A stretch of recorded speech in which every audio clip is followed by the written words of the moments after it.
언니, 내가 10년 동안 아버지 대소변 받을 때 언니는 코빼기라도 비쳤어?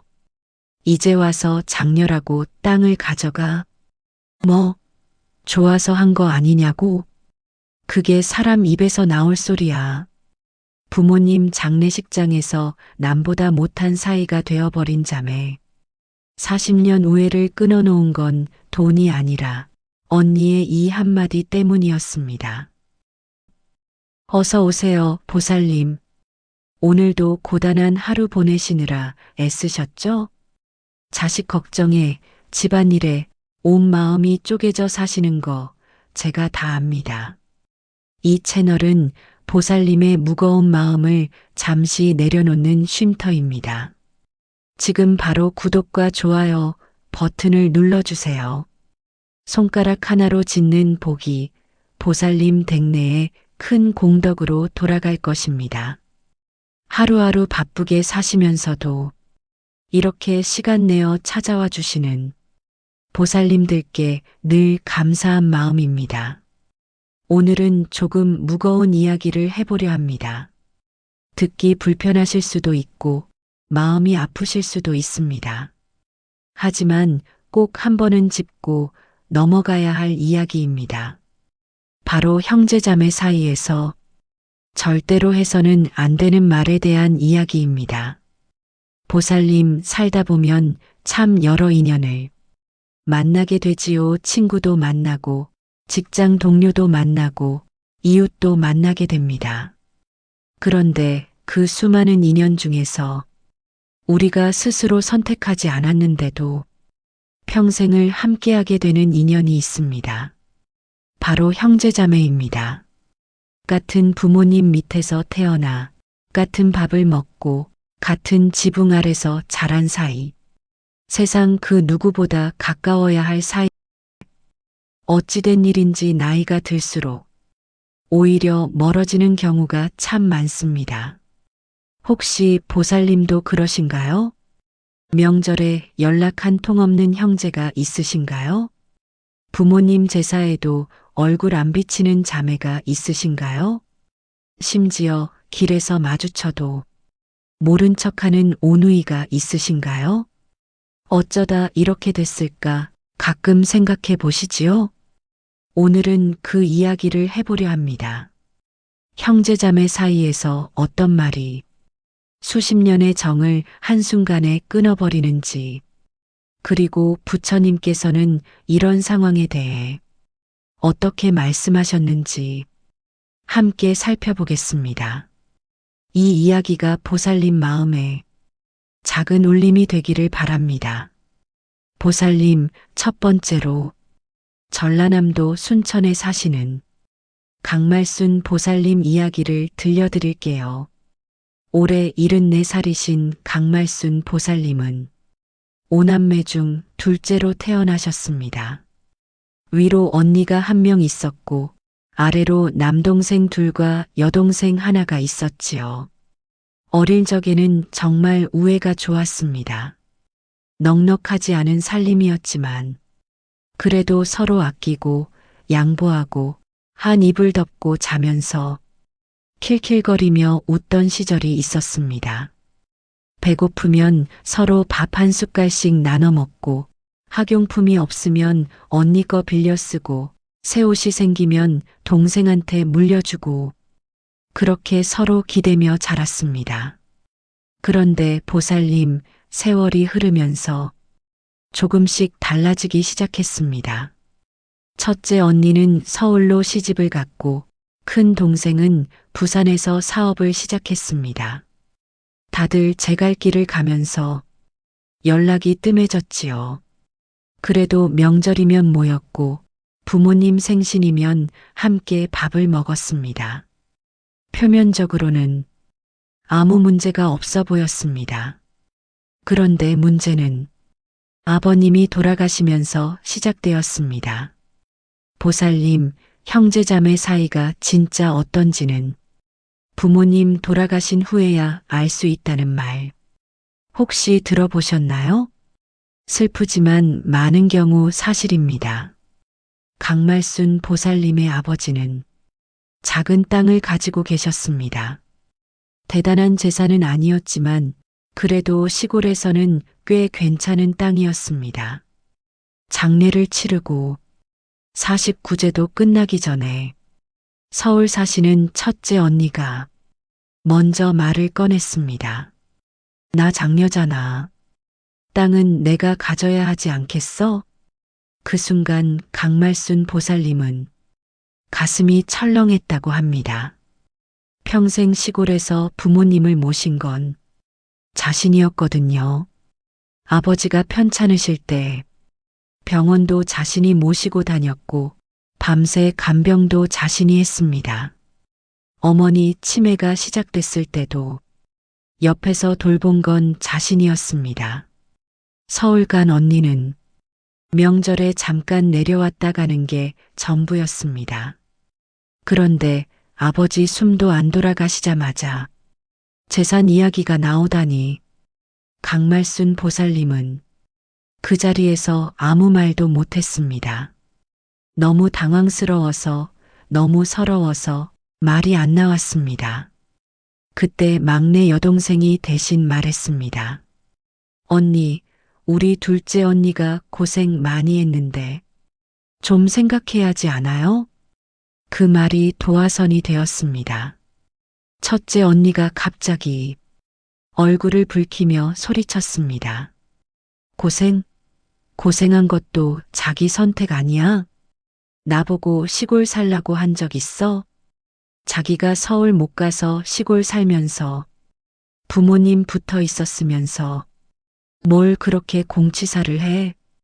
보살님 그 말을 듣는 순간 강말순 보살님은 온몸이 얼어붙었다고 합니다.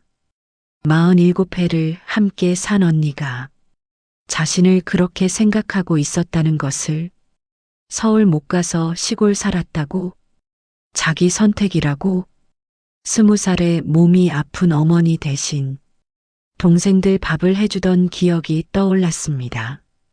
새벽에 일어나 아궁이에 불 지피고 동생들 도시락 싸주고 학교 보내고 그러고 나서야 자기 일하러 갔습니다.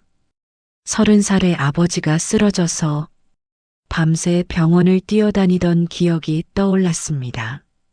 중환자실 앞에서 꼬박 밤을 새우며 기도했습니다. 40이 넘어서도 본가를 못 떠난 건 누군가 부모님을 돌봐야 했기 때문이었습니다. 다른 형제들은 다 자기 인생 살러 떠났지만 누군가는 남아야 했습니다. 그게 자신이었습니다. 그런데 그게 다 자기 선택이고 공치사라고요? 보살님, 강말순 보살님은 그 자리에서 조용히 일어나 집을 나왔다고 합니다. 뒤에서 여동생이 언니 부르는 소리가 들렸지만 뒤돌아보지 않았습니다. 눈물이 흘러서 얼굴을 보여줄 수가 없었습니다. 그리고 그날 이후로 첫째 언니와는 한 번도 연락하지 않았습니다. 벌써 15년입니다. 같은 오남매인데 그 사이 아들, 딸 결혼식도 있었고 손주도 태어났습니다. 하지만 서로의 경조사에 얼굴을 비춘 적이 없습니다. 남보다 못한 사이가 되어버린 것입니다. 보살님, 이 이야기를 듣고 어떤 생각이 드시나요? 혹시 보살님 곁에도 비슷한 형제자매가 계시지는 않으신가요? 그런데 보살님, 사실 이런 일은 강말순 보살님만의 이야기가 아닙니다. 비슷한 시기에 경상북도 안동에서도 마음 아픈 일이 있었습니다. 권옥분 보살님, 올해 68이신데요. 3남매 중 막내딸로 태어나셨습니다. 위로 오빠 둘이 계셨지요. 어릴 때는 오빠들이 참 잘해줬습니다. 큰오빠는 권옥분 보살님을 업어서 학교까지 데려다 주기도 했고 작은 오빠는 용돈을 몰래 쥐어주기도 했습니다. 그런데 권옥분 보살님의 어머니가 돌아가셨을 때 큰오빠가 장례식장에서 이런 말을 했습니다. 우리 엄마 고생시킨 거 다 내 때문이야. 너 시집 보내느라 우리 집 거덜났어. 보살님 믿어지시나요? 친오빠가 친동생한테 이런 말을 했습니다. 권옥분 보살님은 그 자리에서 주저앉아 울었다고 합니다. 자신이 태어난 것 자체가 죄라는 말로 들렸거든요. 사실 옛날에는 딸 시집 보내려면 많은 비용이 들었습니다. 혼수도 해야 하고 예단도 해야 하고 그래서 오빠들 입장에서는 억울한 마음이 있었을 수도 있습니다. 하지만 보살님, 그게 동생의 잘못인가요? 태어난 것이 죄인가요? 딸로 태어난 것이 벌인가요? 법구경 제10장 폭력품에 이런 말씀이 있습니다. 모든 존재는 폭력을 두려워하고 모든 존재는 죽음을 두려워한다. 자신을 그들에게 비추어 보라. 때리지도 말고 때리게 하지도 말라. 보살님, 부처님께서는 물리적인 폭력만 말씀하신 게 아닙니다. 말로 하는 폭력, 언어로 가하는 상처, 이것도 때리는 것과 다르지 않습니다. 아니, 어쩌면 더 깊은 상처를 남깁니다. 몸의 상처는 시간이 지나면 아물지만 마음의 상처는 평생 곰기도 하니까요. 권옥분 보살님은 그 후로 친정의 발을 끊었습니다. 오빠들이 먼저 사과하면 돌아가겠다고 마음먹었는데 그 사과는 끝내 오지 않았습니다. 그렇게 20년이 흘렀습니다. 그 사이 큰오빠는 병으로 세상을 떠났습니다. 권옥분 보살님은 장례식에 가지 않았습니다. 가고 싶었냐고요? 가고 싶었지요. 어릴 때 자신을 업어주던 오빠였으니까요. 자전거 뒤에 태워서 학교까지 데려다 주던 오빠였으니까요. 비 오는 날 우산 씌워주던 오빠였으니까요. 하지만 그 한마디가 내 때문에 집안 거덜났어. 그 한마디가 20년 동안 가슴에 박혀서 뺄 수가 없었습니다. 그래서 가지 못했습니다.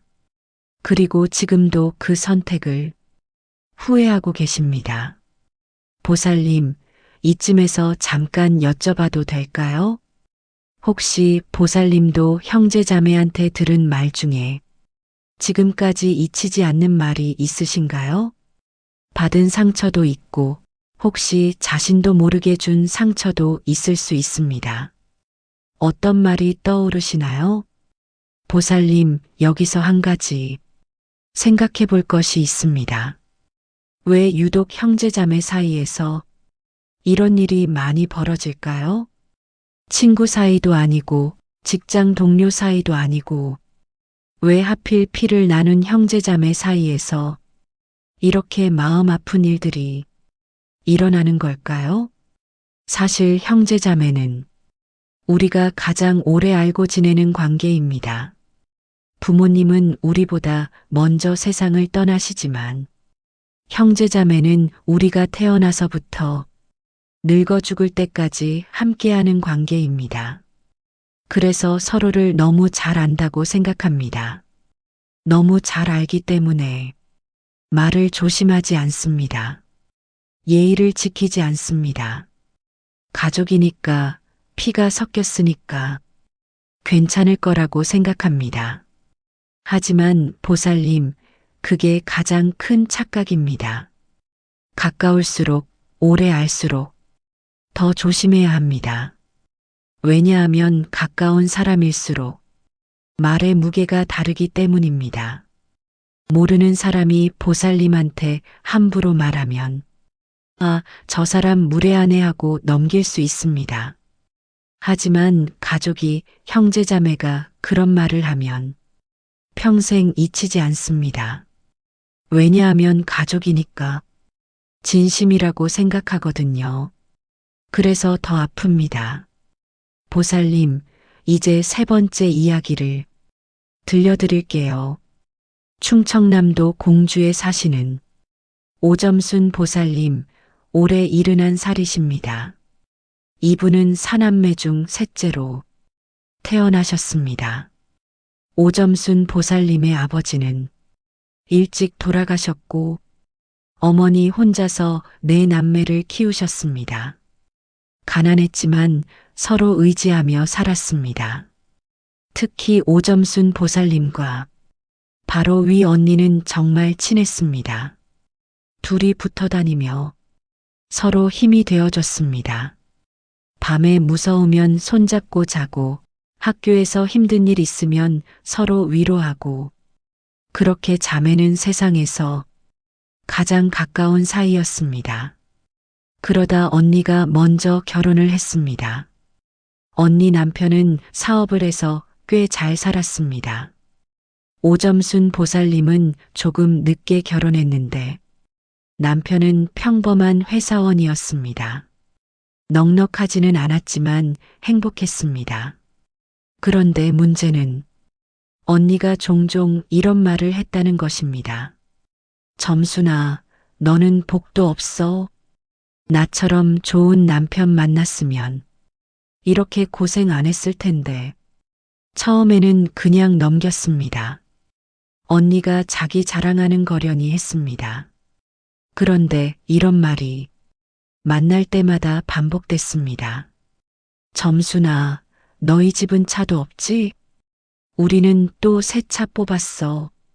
점순아, 너희 애들 학원 못 보내지? 우리 애들은 과외 3개씩 받아. 점순아, 명절에 또 시댁 가야 해? 불쌍해라. 나는 시어머니가 안 계시니까 얼마나 편한지. 보살님, 이 말들이 얼마나 비수가 되었을지 느끼시나요? 사실 언니는 아기로 한 말이 아닐 수도 있습니다. 그냥 자기 이야기를 한 것일 수도 있습니다.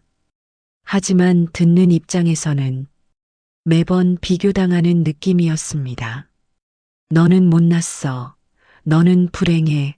너는 안 됐어. 계속 그런 메시지를 받는 것 같았습니다. 그러다 어느 날 오점순 보살님의 남편이 교통사고를 당했습니다. 다행히 목숨은 건졌지만 다리를 크게 다쳐서 회사를 그만둬야 했습니다. 경제적으로 정말 힘들어졌습니다. 그때 언니한테 잠깐 도움을 요청했습니다. 당장 병원비가 없어서요. 언니는 뭐라고 했을까요? 점순아, 우리도 요새 힘들어. 사업이 안 돼서 미안하다. 보살님, 오점순 보살님은 그 말을 듣고 전화를 끊은 후에 한참을 울었다고 합니다. 물론 돈을 빌려주지 않은 게 잘못은 아닙니다. 형제자매 사이에도 경제적 사정은 각자의 몫이니까요. 하지만 평소에 그렇게 잘 산다고 자랑하던 언니가 정작 도움이 필요할 때 우리도 힘들어 한마디로 끝냈다는 게 서러웠습니다. 그렇게 10년 넘게 비교당하며 살았는데 딱 한 번 손 내밀었을 때 그렇게 차갑게 거절당하니 그동안의 서러움이 한꺼번에 터져 나왔습니다. 그때 오점순 보살님은 이런 말을 했다고 합니다. 언니, 평생 나한테 잘 산다고 자랑만 하더니 이렇게 모른 척하네. 잘 알았어. 이제 남이다. 보살님, 이 말이 나간 후로 두 자매는 완전히 갈라섰습니다. 그 후로 어머니가 돌아가실 때까지 12해 동안 두 사람은 한 번도 만나지 않았습니다. 어머니 장례식에서 멀리 떨어져 서로 눈도 안 마주치고 각자 조문을 받았다고 합니다. 같은 어머니의 딸인데 장례식장에서 남처럼 지내야 했던 그 마음이 어땠을까요? 법구경 제17장 분노품에서 부처님께서는 이렇게 말씀하셨습니다. 분노를 버린 자는 편안히 잠을 자고 분노를 버린 자는 슬퍼하지 않는다. 분노의 독은 뿌리가 쓰고 끝이 달콤하다. 그러나 그 독을 마시면 결국 자신을 죽인다. 보살님, 형제자매 사이에 생긴 분노는 다른 분노와 다릅니다. 왜냐하면 그 분노 아래에는 사랑이 있기 때문입니다. 미워하는 게 아니라 서운한 것입니다. 싫어하는 게 아니라 기대했기 때문에 실망한 것입니다. 사랑하지 않았다면 그렇게 아프지 않았을 것입니다. 보살님, 여기서 잠시 시간을 돌려볼까요? 40년 전으로, 50년 전으로 거슬러 올라가 보겠습니다. 그때 보살님과 형제자매들은 어떤 사이였나요? 같은 방에서 자고 같은 밥상에서 밥을 먹고 학교 갔다 오면 서로 이야기하고 부모님한테 혼나면 서로 감싸주고 그랬던 적이 있지 않으신가요? 그때는 형제자매가 세상에서 가장 가까운 사람이었습니다. 그런데 언제부터 멀어지기 시작했을까요? 대부분은 결혼 후입니다. 각자 가정이 생기면서 우선순위가 달라집니다. 예전에는 형제자매가 먼저였는데 이제는 배우자와 자녀가 먼저입니다. 그건 자연스러운 일입니다. 하지만 그 과정에서 서로를 너무 쉽게 내려놓습니다. 어차피 가족이니까 나중에 풀리겠지. 피가 섞였으니까 영원히 남되지는 않겠지. 그렇게 생각합니다. 하지만 보살님, 피가 섞였다고 자동으로 관계가 유지되지 않습니다. 관계는 노력해야 합니다.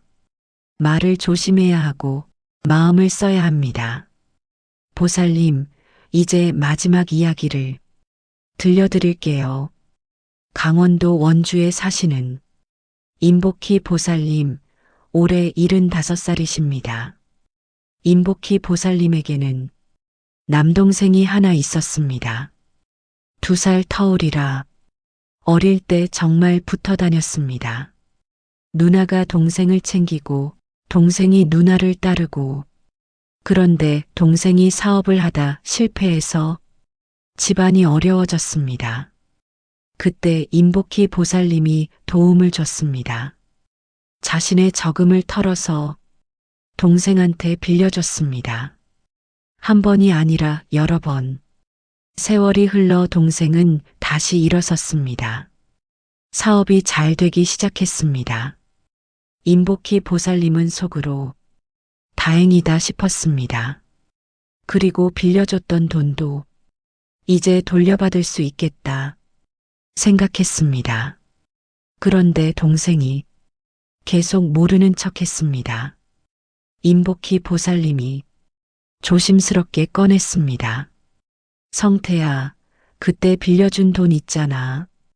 형편 괜찮아지면 조금씩이라도 갚아줄 수 있어? 그러자 동생이 뭐라고 했을까요? 누나, 그건 준 거 아니야? 빌린 거였어? 보살님, 임복희 보살님은 그 말을 듣고 입을 다물 수가 없었다고 합니다. 분명히 빌려준다고 했습니다. 나중에 갚아, 여유되면 갚아. 그렇게 말했습니다. 그런데 동생은 아예 처음부터 받은 돈으로 생각하고 있었던 것입니다. 그때 임복희 보살님은 이렇게 말했습니다. 성태야, 내가 그렇게 나올 줄 몰랐다. 내가 얼마나 어렵게 모은 돈인데 솔직히 실망이다. 동생은 이렇게 대답했습니다. 누나, 누나도 참 형제 사이에 돈 가지고 뭘 그래. 그리고 나도 그때 진짜 힘들었어. 누나가 도와준 건 고마운데 그걸 빚으로 생각하진 않았어. 보살님, 이 상황에서 누가 옳고 누가 그른지를 따지려는 게 아닙니다.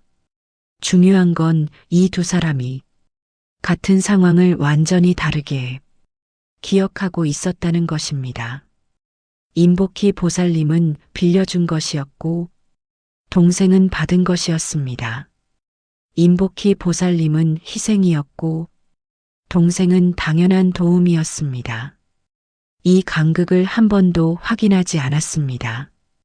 그냥 피가 섞였으니까 서로 알겠지 했습니다. 금강경에 이런 말씀이 있습니다. 범소유상 계시어망 약견제 상비상 즉견열에 무릎 모양이 있는 것은 다 허망하니 만약 모양이 모양 아닌 줄 보면 곧 열애를 보리라. 보살님, 부처님께서는 모든 것에는 실체가 없다고 말씀하셨습니다. 우리가 당연하다고 생각하는 것들, 형제니까 이해해 줄 거야. 가족이니까 용서해 줄 거야. 이런 기대들, 이것도 허상입니다. 상대방이 나와 같은 마음일 거라는 착각입니다. 임복희 보살님과 동생은 결국 돈 문제로 크게 싸웠고 그 이후로 10년 넘게 연락을 끊었습니다. 2살 터울 남매가 어릴 때 그토록 가까웠던 남매가 돈 몇 푼에 남보다 못한 사이가 되었습니다. 물론 돈 몇 푼이 아니었을 수도 있습니다. 하지만 결국 중요한 건 돈이 아니라 그 돈을 둘러싼 말이었습니다. 형제 사이에 돈 가지고 뭘 그래. 이 한마디가 임복희 보살님 마음에 크게 박혔습니다. 내 희생을 그렇게 가볍게 생각하다니 그 서러움이었습니다. 보살님, 지금까지 네 분의 이야기를 들려드렸습니다. 강말순 보살님은 자기 선택 아니야? 라는 말 한마디에 첫째 언니와 15년째 남입니다. 권옥분 보살님은 내 때문에 집안 거덜났어 라는 말 한마디에 친오빠 장례식에도 못 갔습니다. 오점순 보살님은 우리도 힘들어라는 말 한마디에 언니와 이제 남이다 선언했습니다. 임복희 보살님은 형제 사이에 돈 가지고 뭘 그래라는 말 한마디에 남동생과 영영 멀어졌습니다. 보살님, 이 이야기들의 공통점이 보이시나요? 전부 말 한마디입니다. 주먹질도 아니고 법적 소송도 아니고 그냥 말 한마디, 그 말 한마디가 수십 년 쌓아온 정을 한순간에 무너뜨렸습니다. 그렇다면 형제자매 사이에 절대로 해서는 안 되는 말은 무엇일까요? 보살님, 제가 정리해 드릴게요. 첫째, 비교하는 말입니다. 너는 왜 나처럼 못 사냐? 너는 복이 없다. 나는 이런데 너는 왜 그러냐? 이런 비교는 칼입니다. 상대방의 인생 전체를 부정하는 것과 같습니다. 둘째, 과거를 들추는 말입니다. 어릴 때 내가 이랬잖아. 그때 내 때문에 이랬잖아. 과거의 잘못을 계속 들추면 현재의 관계가 무너집니다. 사람은 변합니다. 과거에 묶어두지 마세요. 셋째, 역할을 강요하는 말입니다. 내가 장남이니까 해야지. 내가 딸이니까 참아야지. 내가 막내니까 양보해야지. 이런 말은 개인의 존재를 부정합니다. 형제자매도 각자 인생이 있습니다. 넷째, 희생을 무시하는 말입니다. 내가 언제 뭘 했다고. 그건 내 선택이었잖아. 우리가 시킨 적 없어. 이런 말은 상대방의 헌신을 전부 지워버립니다. 설령 시키지 않았더라도 감사할 줄 알아야 합니다. 다섯째, 가족이니까를 앞세우는 말입니다. 가족끼리 이게 뭐야? 피가 섞였는데 이러면 안 되지. 이런 말은 상대방의 상처를 무시하는 폭력입니다. 가족이라서 더 아픈 것입니다. 화엄경에 이런 말씀이 있습니다. 일즉일체 다즉일. 하나가 곧 전체이고 전체가 곧 하나이다. 작은 말 한마디가 전체 관계를 좌우합니다. 가벼운 말 한마디가 평생의 인연을 결정합니다. 그러니 조심해야 합니다. 그런데 보살님, 여기서 한 가지 더 말씀드릴 것이 있습니다. 지금까지는 다른 사람이 내게 상처 주는 말을 한 경우를 이야기했습니다. 하지만 혹시 보살님 자신도 형제자매한테 그런 말을 했던 적이 있으시진 않은가요? 인간이니까요. 화가 나면 말이 앞서기 마련입니다. 서운하면 상처 주는 말이 나오기도 합니다. 하지만 보살님, 아직 늦지 않았습니다.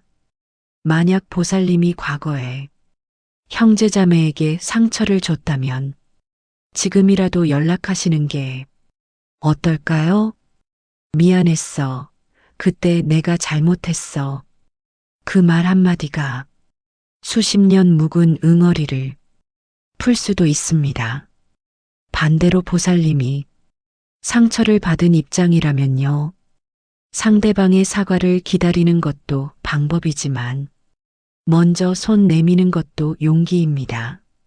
법구경 제15장 행복품에서 부처님께서 말씀하셨습니다.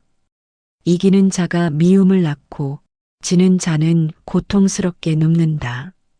이기고 지는 것을 버린 자는 고요히 편안하다. 형제자매와 누가 옳으냐 따지는 건 이기고 지는 싸움입니다. 그 싸움을 벌일 때 편안함이 옵니다. 보살님, 이제 마무리를 해볼까 합니다. 오늘 긴 이야기 들어주셔서 정말 감사합니다. 형제자매는 참 특별한 인연입니다. 우리가 선택한 게 아닙니다. 부처님께서 맺어주신 인연입니다. 전생의 업으로 연결된 사이입니다. 그래서 더 소중하게 여겨야 합니다. 그런데 우리는 종종 이 소중함을 잊습니다. 가깝다는 이유로 함부로 대합니다. 피가 섞였다는 이유로 말을 막 합니다. 그러다 어느 날 갑자기 남보다 못한 사이가 됩니다. 보살님, 오늘 이 이야기를 들으시면서 떠오르는 얼굴이 있으셨나요? 오래 연락 안 한 형제가 있으신가요? 마음속에 묵은 응어리가 있으신가요? 지금이라도 연락해 보시는 건 어떨까요? 꼭 용서를 구하거나 사과를 받으려고 하지 않으셔도 됩니다. 그냥 안부만 물어도 됩니다. 오랜만이다, 건강해? 그 작은 말 한마디가 새로운 시작이 될 수 있습니다. 법구경 제1장 쌍요품에서 부처님께서 말씀하셨습니다. 원한은 원한으로 풀리지 않고 오직 원한을 놓음으로써 풀린다. 이것이 영원한 법이다. 형제자매 사이에 묵은 원한이 있다면 그것을 놓을 때 비로소 마음이 편해집니다. 상대방이 먼저 변하기를 기다리지 마시고 보살님이 먼저 내려놓으시기 바랍니다. 그게 더 큰 사람입니다. 그게 부처님의 가르침을 따르는 것입니다. 보살님, 오늘도 제 이야기를 끝까지 들어주셔서 정말 감사합니다. 이 이야기가 보살님 마음에 작은 울림이 되셨으면 좋겠습니다. 앞으로도 부처님의 지혜로운 가르침들을 현실에 적용할 수 있는 실용적인 내용들을 계속 나눠드리겠습니다. 이 영상의 좋은 기운이 보살님 댁내에 가득하기를 발언합니다. 매일 저와 함께 마음 닦으실 분은 구독, 좋아요 버튼을 눌러 인연을 맺어주세요. 법보시, 진리를 전하는 것은 최고의 공덕입니다. 혹시 오늘 이야기를 들으시면서 떠오른 생각이 있으시면 댓글로 나눠주세요. 형제자매와 있었던 일, 화해한 경험, 아직 풀리지 않은 응어리, 무엇이든 좋습니다. 보살님의 이야기가 다른 분들에게 큰 힘이 됩니다. 새해 복 많이 받으세요, 보살님. 2026년 병오년 보살님과 보살님 자녀분들 모두 건강하시고 하시는 일마다 잘 풀리시기를 진심으로 발언합니다. 오늘의 법문을 마치겠습니다. 나무 아미타불.